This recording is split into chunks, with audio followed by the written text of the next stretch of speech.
Kind of interesting. Getting ready to stream. And do we need to pay attention to cameras or no? They're going to follow you around, but which camera are you going to carry off on? How can they follow us around? They robots? Sadly, yes. That's the thing. It's the thing, isn't it? That's Oh, such a I need to different make sure thing. I'm following along too, right? So I won't be able to follow along until it's live, right? Yeah, but I think they just started streaming you. Oh, here. Okay. So you can go whenever you're ready. Oh, So is this how what's in about that? I just heard myself. Maybe I should lower the volume. Hi, everyone. Terry Grucka here in the studio. We are talking about our affordability series that's running all week long on KView. I had a story last night that dealt with homeowners.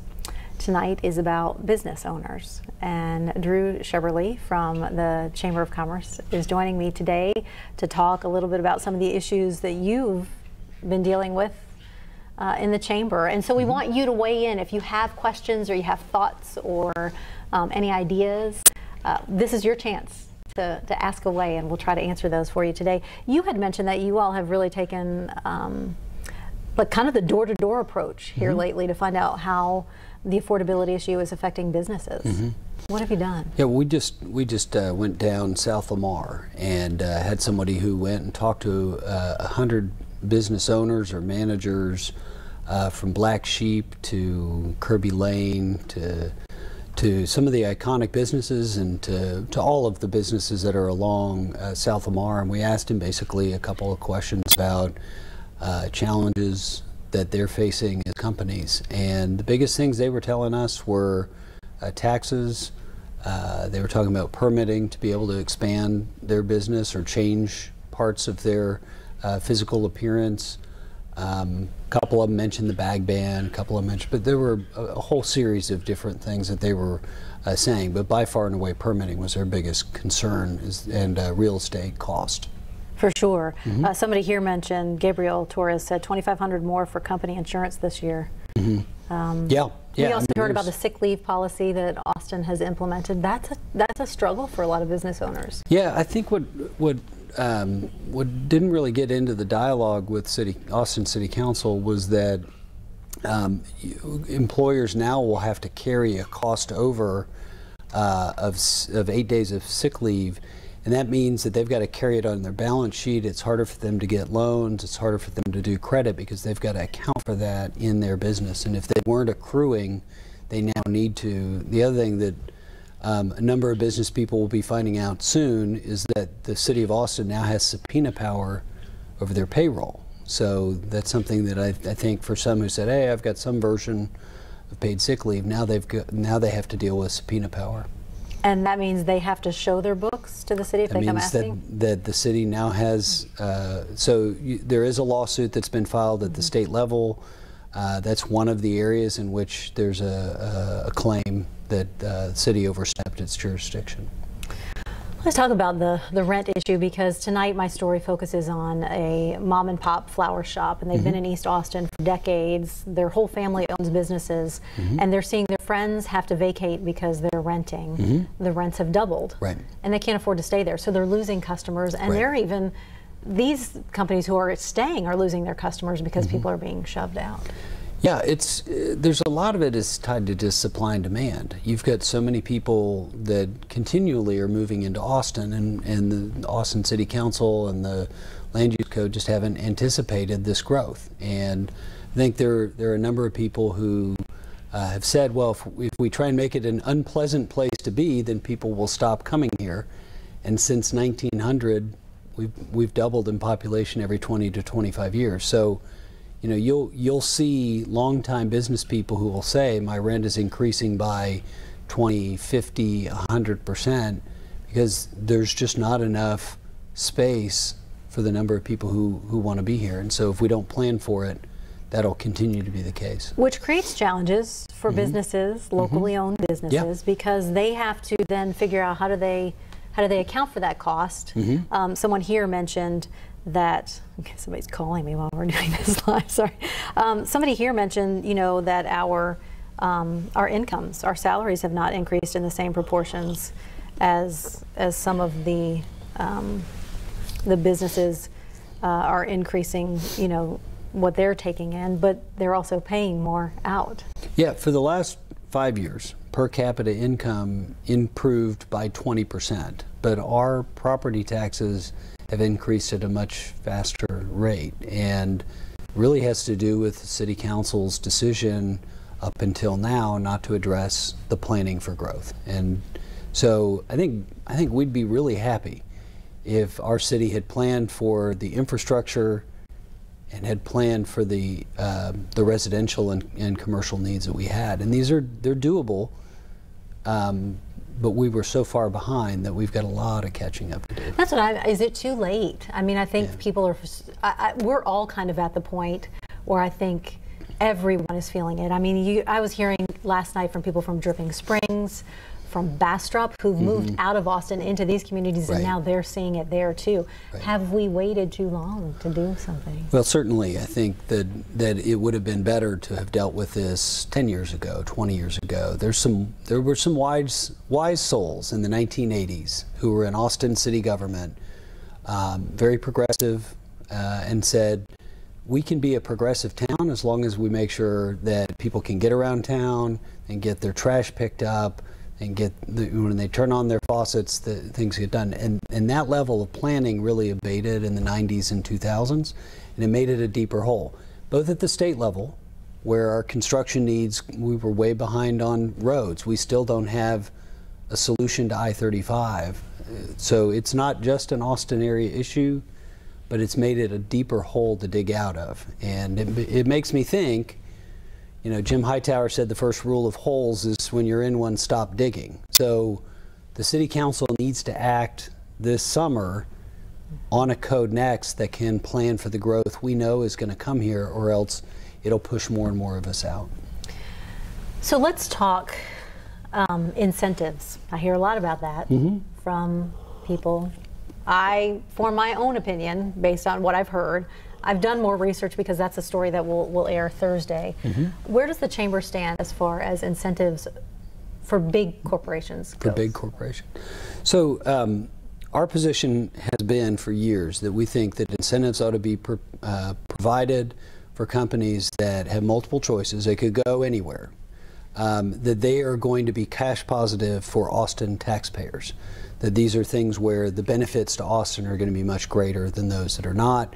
And ideally, ones that can help provide a diversification of the industries. When Facebook came here with a very nominal incentive, I think it was $20,000, $30,000 a year, it was the first Silicon Valley company to locate in Austin. And it was a leader, it was a presence, and that allowed for a number of other Silicon Valley companies to say, hey, this is a good place to do business. And Facebook now has made a massive expansion in Austin. Samsung, when it did its 300 millimeter wafer fab plant, extended the life of the semiconductor industry in here by another decade. Now that time is closing now. I mean, we're about through that decade since 2006 and 8 and 10, and they've made their investments. But we've altogether, you know, as 2017 as an example, we had 130 companies that relocated here or that expanded here. We had 10 of those companies that received an incentive from one of the areas in the region. There was 2 in Austin that received an incentive. One of them was Merck, and Merck is going to help really build out the biotech sector and also the sort of bioinformatics sector, and that's going to help when if one sector of our economy goes down, it doesn't take the whole thing down. I think for people who live here, our concern is you're bringing all these tech companies, these engineers are making the money. The people who live here are not making those salaries, and so they're taking away what was Austin. And so at what point do we decide to help maybe some local companies and help some of the local companies stay here? So like what kind of companies you think? Like Kirby Lane's owned by a local couple. The mom and pop flower shop. You know, I mean, just that we're focusing on tonight, Diana's Flower Shop. I mean, these are people who have poured their heart and soul and made Austin what it is. And yet they don't get the types of breaks that these big corporations are getting. So So our tax code does have a circuit breaker for you and I. For our residences, you don't pay 10%, you don't pay more than 10% more than you did last year. Companies don't have that. So if their property taxes go up 75%, they've got to pay that full boat. That may be something to look to, is how do you help companies that are located here with those kind of circuit breakers that you have for residential individuals. When you're looking at an incentive, it's typically to do something that they could do anywhere, and they're choosing to do it here. You'll see, though, there was an announcement last week. PIMCO it's a $1.7 trillion investment firm that is creating a back-end R&D and software programming function. They didn't get any incentives, and they're going to be coming here to Austin, and they're going to bring a number of good-paying jobs here.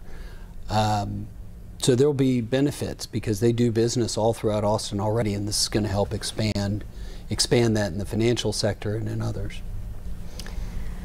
So how do we help some of the local, I mean, other than the tax breaks, I mean, are there other things that we can do? Because even, I mean, you talk about, you know, yeah, our taxes, the homestead exemption caps our taxes at 10% increase every year, but I mean, let's face it, you hear from people, my salary has not increased 10%. In fact, I haven't had an increase in a long time. What do people like me do then in order to stay here? I mean, do I have to get another job? I mean, that's what I hear from a lot of people, is they're getting 2 and 3 jobs, and they're working 2 and 3 jobs just so that they can stay. You know, when I moved to Austin in the early 90s, you could be poor and live in Austin, and we had enough housing inventory that you could find a cheap place to live. You know, my wife was able to live on West Campus for $200 a month. We don't have a land use code that allows for enough residential housing to keep home prices affordable. It's really a decision that the City Council has in front of them as to allowing for home prices, the biggest item typically in any family budget, so that you can live here. And you'll notice that a lot of the growth that's happening on the east side is happening because the west side won't allow it to happen near them.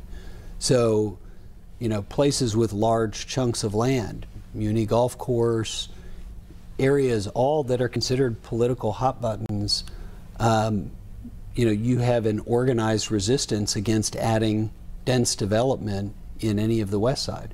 So those are land use decisions that impact our pocketbook day to day.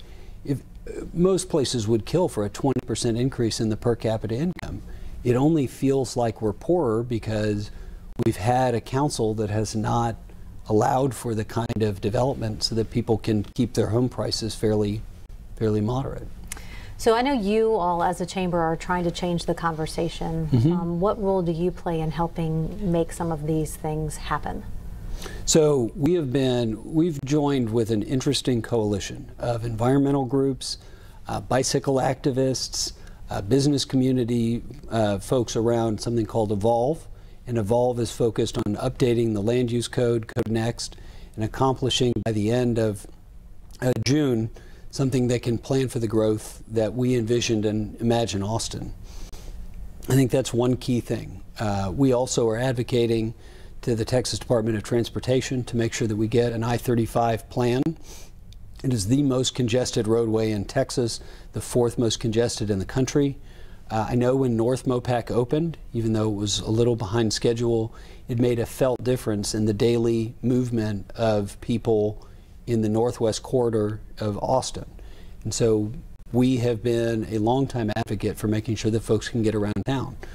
We've also helped a lot of companies, I think 200 to 300 now, in creating alternate ways of moving their employees around Austin, and have promoted new technologies such as Chariot or Rideshare that have helped be able to move people between company campuses and the like. It's really a planning function. You need to plan for growth. You need to get ahead of it, and since we're behind, we've got to spend some more money to catch up so that we're less far behind.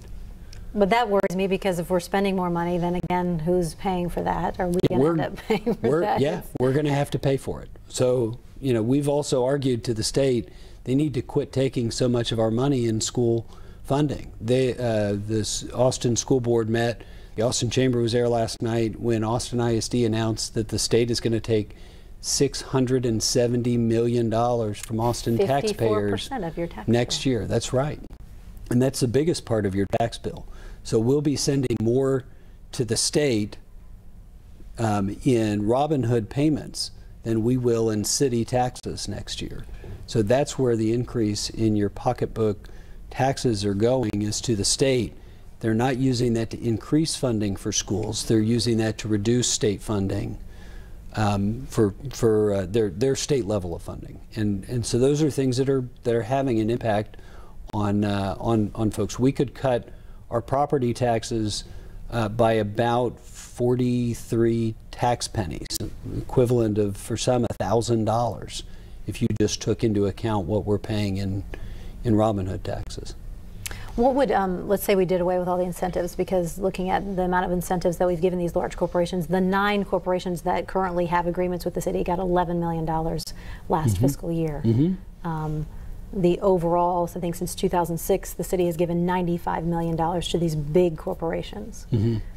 Would that help us? I mean, so the challenge. So for the challenge in this is, none of those would have been paid out if those companies had not come and jointly invested in Austin. So it's always a challenge to say we're giving them this amount of money or that amount of money, because the only reason that this is happening is because they made even bigger investments in Austin. And but in many ways, people argue they've created the mess. Well, so every year we're going to lose about, if we're lucky, we'll only lose 4% of our jobs. So we know that we're going to continue to see changes in our economy as businesses are created and they fail, or some are successful and go on to bigger and better things. So when we have an economy that is overly focused in one or more segments, and we were, before the dot-com bust, very heavily focused on semiconductor companies, when that economy burst, we lost tens of thousands of jobs. We lost billions of dollars in payroll, and there was really no plan. And those jobs that were lost in the semiconductor manufacturing, many of those have never come back. It was because we went out and were very deliberate in recruiting companies, some who received incentives, most of whom did not, that we have been able to diversify this economy and make us more resilient. So when the global recession came in 2008 and 9, you know, there's a great graphic, and I'll show you how it went. The home values went like this everywhere in the country, and home values for us basically stayed about the same. And the tech economies of today are where the economy as a global society is going. So, you know, if we want to be, you know, if we want to ride it down and stay where we are and go in this direction, then it's going to be more difficult for our kids to be able to survive in that kind of an economy. I worry it's going to be more difficult now, though. I mean, I look at what is facing my family, and I feel like, you know, we're kind of the typical average family in Austin. I'm not sure my kids will ever be able to stay here and live here and ever hope to own a home here. And that worries me, because I think in some ways we've kind of robbed people of the Austin experience. I would tell you that the Austin experience is as alive as ever. I think that we've had a lot of improvement in our income. We've had a more robust set of arts offerings. You've still got Eeyore's birthday, 3-leg racing throughout the park. You've got record numbers of folks going through our universities. I mean, it's a great time to be here in Austin. There are 2 solvable problems: congestion and affordability. And if we pass a good land use code, and if we spend the money to get caught up on infrastructure, then we can continue to succeed. But I mean, the technology sector is disrupting everything. The world today in retail looks very different because of Amazon. The world today in groceries looks a lot different because of Amazon. And you could point to iPhones, you could point to any number of things, all of which are happening here in Austin, and say, these are going to change everything, and they'll continue to change everything. So we either participate in that or we get left behind. That's the real challenge, regardless of where you are. I appreciate you coming in. I'm so happy to be here. And talking with us. And, you know, keep your questions coming, because this is a conversation we're going to have all week long. We've got another story on tonight, and this is about the small businesses, kind of what they're facing with the affordability issue. And then Thursday, we'll delve deeper into the incentive story that we kind of addressed a little bit here. But if you have questions, if you have thoughts, feel free to share them here on Facebook or on our webpage. Drew, thanks for being here. Happy to be here. Appreciate it. Yeah.